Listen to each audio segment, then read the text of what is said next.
Two marks kitchen. இன்றைக்கி நம்ம முருங்கைக்காய் வச்சு ஒரு ஹெல்த்தியான பூரி செய்யலாம். இந்த முருங்கைக்காவை சின்னதாக கட் பண்ணி நம்ம ஸ்டீம் பண்ணி எடுத்துக்கலாம். இந்த அளவுக்கு கட் பண்ணி நம்ம இட்லி பேனில் வச்சு நம்ம ஸ்டீம் பண்ணி எடுத்துக்கலாம்.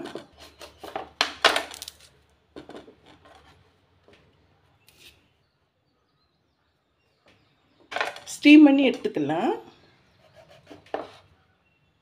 ஸ்டவ்வில் இட்லி பேன் வச்சுக்கோங்க. கீழே தண்ணி ஊற்றிருக்கேன். மேலே ஒரு இட்லி பிளேட் வச்சு நம்ம இந்த முருங்கைக்காய் நல்லா கழுவிக்கோங்க. கழுவிட்டு மேலே இதில் ஆட் பண்ணிக்கலாம்.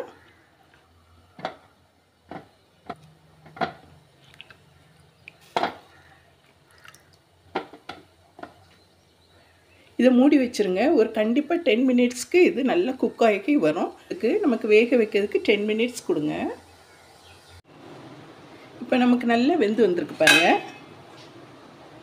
இதை பிளேட்டில் எடுத்து வச்சிடலாம். நல்ல ஸ்டீம் ஆகி வந்திருக்கு. இப்போ நமக்கு உள்ளுக்குள்ளே பல்ப்ஸ் எடுக்கிறதுக்கு ஈஸியாக இருக்கும். இப்போ இதை லைட்டாக கொஞ்சம் ஒரு 2 நிமிஷம் ஆற விடுவோம். 2 நிமிஷம் ஆறட்டும். ஒரு கப் கோதுமை மாவு எடுத்துக்கோங்க. இப்போ நம்ம முருங்கைக்காய் வேக வச்சு எடுத்தோம்ல, இப்படி நம்ம கரண்டியை வச்சு எடுத்தாலே இது வந்துடும்.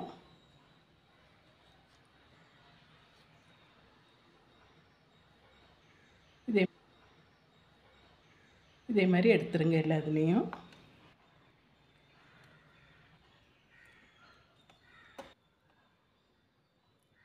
இப்போ இதை மிக்ஸ் பண்ணி விட்டுருங்க. இதுக்கு தேவையான அளவு உப்பு ஆட் பண்ணிக்கலாம்.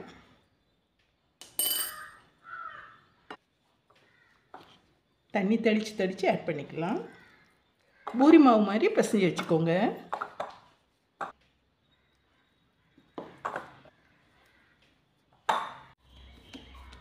இந்த அளவுக்கு பூரி மாவு மாதிரி பிசைஞ்சு வச்சுக்கலாம்.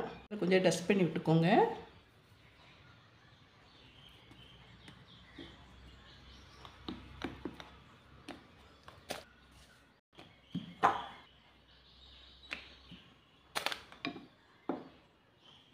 இந்த அளவுக்கு பூரி உருட்டி எடுத்துக்கோங்க. ரவுண்ட் ஷேப்புக்கு ஒரு கிண்ணத்தை வச்சு நீங்கள் ரவுண்ட் பண்ணிக்கோங்க.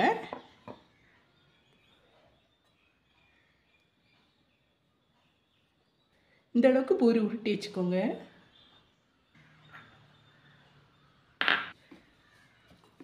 முருங்கைக்காய் சுவையோடு சூப்பராக இருக்கும். ஹெல்த்தியான பூரி இது.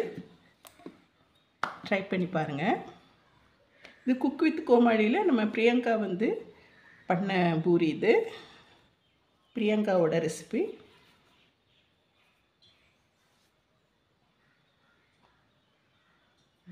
இப்போ நம்ம இதை ஃப்ரை பண்ணி எடுத்துக்கலாம்.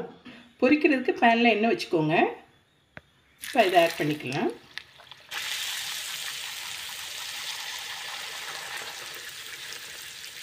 பாருங்கள் எவ்வளோ பஃபியாக வந்திருக்கு பாருங்கள்.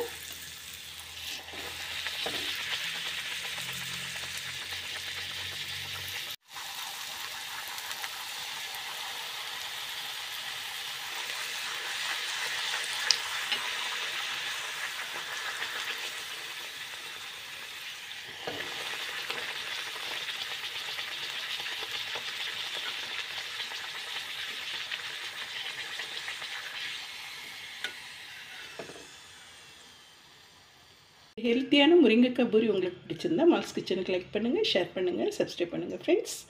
தேங்க்ஸ் ஃபார் வாட்சிங்.